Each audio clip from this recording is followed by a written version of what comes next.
we just go back and, although it's been a few days, talk about the Cumberland win, recap it a little bit, and what we showed good, what we need to work on, that kind of stuff. Well, the good from the Cumberland game was obviously that we ended the game scoring more than they did, so we came away with a victory. Got to 2-0, which is very important. The bad is we didn't start the game like we wanted to. Really, and on offense and special teams especially. Defensively, we had some good things happen all night, but really could have played a lot better in all three phases. And it really boiled down to the fact we didn't play at the performance level that we set as our standard around here, and that was the disappointing part of it. The good part of it was we came back after halftime and really came back with a vengeance and got our heads on back straight and got back focused in and really showed what we were capable of and what should have been happening all night. Now, credit to Cumberland, they played hard and had a great scheme. They're a well-coached ball team and came in here and they played hard, especially in that first half. But when we came out from halftime, I think we had 4 straight scoring drives on offense. Defense continued to stymie them, and then got a couple block kicks ourselves on special teams, which we had given up to already in the game. And so everything really swung back to us in that point. And that was the good thing, to see that we handled the adversity. We came out ready to play the second half. Just didn't feel like we came out as a team where we needed to be in the first half. Speaking of the defense play, the defense played well in both the first 2 games. What do we attribute that to? I know we've talked about it before, but I guess we need to go back and visit that again. When you're only giving up 10, 15 yards a game rushing, negative yards in the second half of the night, the front 7 must be doing a pretty good job. And that's the case.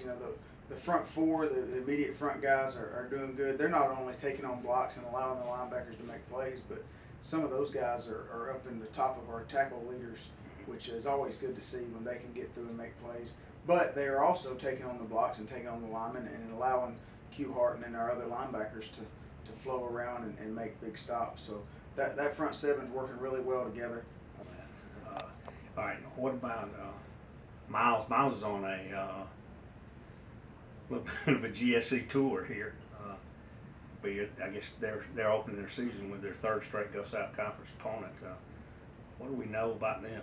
Well, Miles, like you said, started out with, now will be the 3rd Gulf South Conference team, and they've played North Alabama and West Georgia really well. I think at halftime of the West Georgia game, I believe, was a 2-score game, and I believe the same on the UNA game. But going into the 4th quarter of both games, they were competing and really giving it all to them. And so, we know we got a really good opponent, the best opponent we faced this far in the season, and we're going to their place. We're going to be playing at their stadium, the first game they've had there this year. So they're going to be excited. They're going to be ready to come out and prove themselves. So we're going to get their best shot.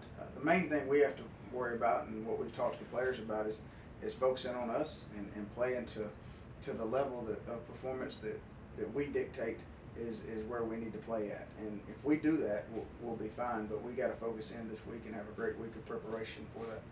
First road game of the year. What different challenges does that give you, or opportunities, I guess? Well, we'll have a little more hostile crowd than we're used to these first 2 games. The good thing is it's not a very far game, so we get to treat everything very similar to a home game. We'll eat pregame here and then get on the bus.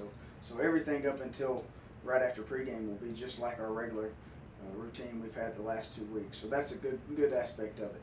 We'll be in a hostile environment, with fans that don't like us very much, and so that always brings about a few challenges. But we just got to handle the environment and produce and put on the field what we know we're capable of. Had some guys that have been nursing some nagging injuries and stuff. Any progress on that front? Yeah, a lot of them are coming along, and we'll hopefully get to see a few of them get in there some this Saturday, and that's the plan right now. But we'll see how the week goes on that. We do have several guys that have been nursing some things, but the long weekend that we just had, playing on Thursday night and catching up on the back end of that is helping, and it's helping our guys get their legs back under them, and then those that have some strains and sprains getting healed up. Well, we talked about the defense earlier. Now, on the offense, one of the things that I like, even with guys being hurt, and there's a couple of guys that can be key contributors who have not even played yet because of those nagging injuries, but still we've 14, 15, 16 guys who've had their hands on the football in the first 2 games. That has to be a positive. It is, without a doubt. We got some guys that can, we got several guys that we feel confident with the ball in their hands, and that we try to get the ball to, and really be able to spread it around is a big thing. And like you said, with guys that we coming into the season, we're going to count on a lot that hadn't even played yet, but still being able to have multiple playmakers on the field, and we feel good about our depth there. We'll feel a lot better when we get everybody 100%. But we feel good about our depth, feel good about our young guys that have stepped up and made plays, and then guys like Randy Satterfield, who we knew had to come off of his freshman year and have a good year, and now he's had 2 touchdown passes in each of the first 2 games or catches. So we're excited about guys like Randy that are stepping up and doing exactly what we needed them to do.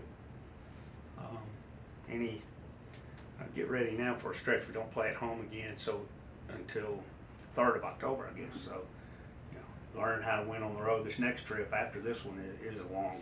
Yeah, we'll be out of routine on the next one. We'll be a plane flight to Texas, and so that brings about some different challenges. Some guys never flown before, so there's some apprehension in that. There's also some excitement in it.